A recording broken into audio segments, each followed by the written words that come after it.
Hey guys, this is Preston Cohn with Cohn Creatives and Donor Curve, and today we're going to be tackling an issue that we've seen across the board with a number of clients where they're just not sure what the Facebook Pixel is, what does it do, and where do I even find it if I'm going to get started with this process.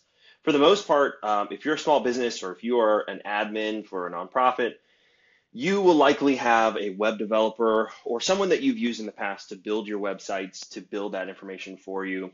And the great thing about it is Facebook's built it into their Facebook Pixel system that you will be able to send the pixel with the code and everything it needs to the developer. It's not a super complex issue or a topic that you might think it is, although it does have to do with a little bit of code that you do put on your website in kind of the back end of your website that you're not seeing day to day. What it does is something very powerful for you. If you are going to a website like, for example, Donor Curve, and you get that website loaded up, what you'll see is I have a plugin on my browser that shows me, and most people don't have this, but a lot of digital marketers do, and it shows me the pixels that I have on my website, what they are, what they do, and the events that fire. Now, without getting into too much of the technical terminology and things right now, the biggest thing for you to remember is that a Facebook pixel is essentially a sign-up list for anyone who visits your website. If someone visits your website and they go to any page on your website that has the Facebook pixel, you will be building a list of people who will be able to be retargeted with an ad campaign that you run on Facebook. Now, you may say, hey, I don't have any money to spend on advertisements right now. I don't have any ability to do that at this moment, and that's totally fine. However, in the future, what you may have is a little bit of an ad budget, or you may have the need to retarget people. Let's say you want to retarget people who visit a specific page of your website, people who went to the Google Ad Grants or filled out a form or something like that. You'll be able to do that down the road if you create the Facebook pixel and if you add that to your website. So that's very, very critical because they can go to your website and not fill out any form. They don't have to qualify my nonprofit to be able to get your contact information or to get the contact information. It will be stored securely in Facebook for you to be able to use later on. So I'm going to show you how to find it, where to get it, and how to give that to a developer.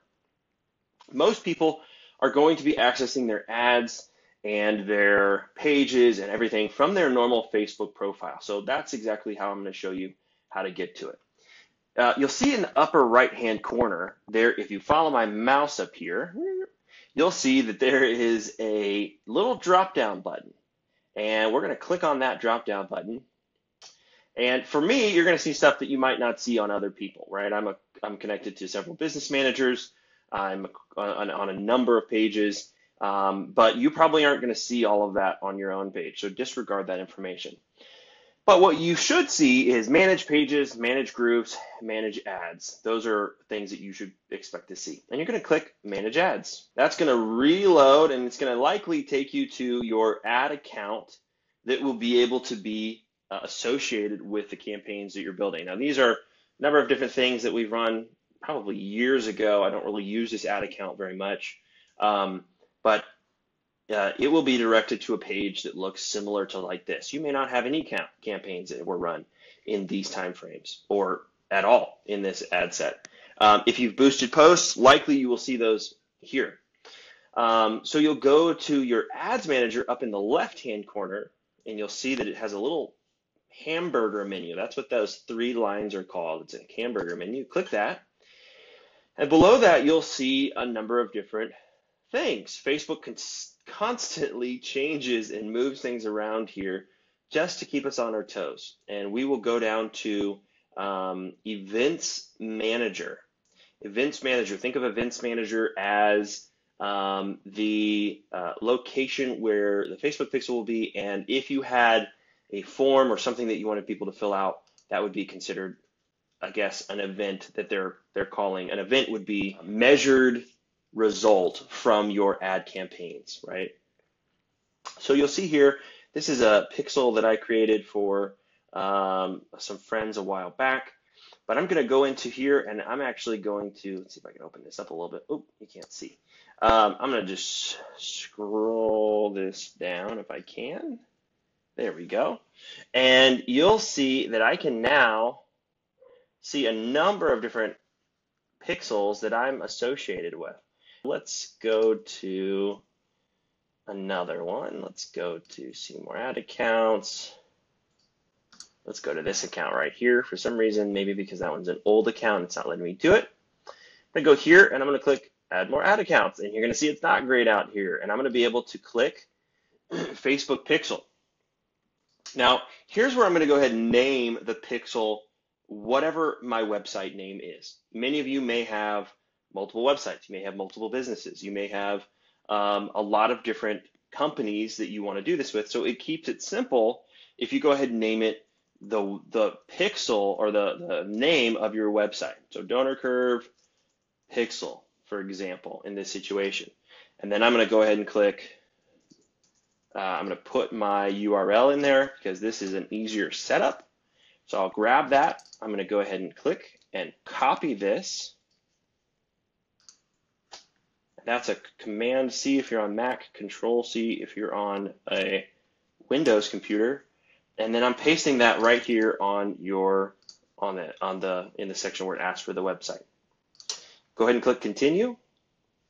And you can see that it's actually telling me, because I put in this pixel and I've already built a pixel for this website before, it's not going to allow me to create another one. So I won't be able to actually build out another pixel here in this situation. However, if I were to be able to build out that next pixel, it would bring you to this section and it would show you a pixel right here. And you would go ahead and click on the pixel. And in the top right-hand corner, you wouldn't see any of this information below, but in the top right-hand corner, you're going to see Setup. And when you go to Setup, you're just going to go to Install the Pixel. This is where we need to go because it needs to be put on our website. So you're going to click Install Pixel. Now, I'm not going to teach you about all the different ways there are to install a pixel. There are several ways. If you have a partner integration, if you have a WordPress or Shopify site, you can use a partner integration. Now, it seems like that might be easier, and in some cases it is. In some cases, it's actually more complex, especially for non-development type people who don't know code on websites, because it generally asks you to go into one of your websites or your hosting platforms and to be able to add something that will certify that there is that integration. So what I would recommend doing is going ahead and doing it the manual way, or going ahead and emailing those instructions to your developer, which we're going to show right now. And you'll click that button. It's as simple as putting in an email address and scrolling down, and you'll see it actually sends all of the information. It says, step 1, here's what you're supposed to do. Step 2, here's how you install the pixel code.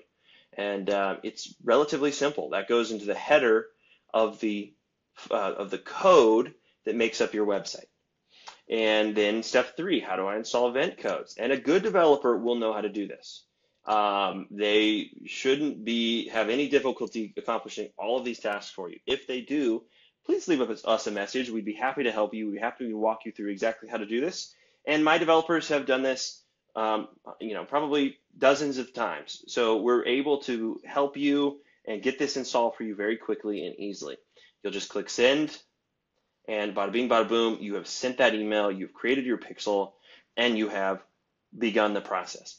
If a developer tells you it's going to take him 20 hours to do this, you need to hire a new developer. If a developer tells you it's going to take between 2 and 5 hours, that's reasonable. I would say 5 is on the very high side. 2 would make much more sense to me. So keep in mind that you shouldn't be paying an arm and a leg to have this installed. It should, if he charges you $30 to $40 an hour, you pay him $80, that's a pretty good deal. And I would recommend that. If he's charging you $300 or $400, then you need to really take a look at a different developer. All right, hope this is helpful for you. I am excited. I just got my email with the instructions on setting up a Facebook pixel. I'm excited to be able to help you with this, and I hope that this information is both helpful and exciting for you, because the more that you have on your marketing bundled up and figured out, you will have better success. Thanks so much. Have a great day. Bye-bye.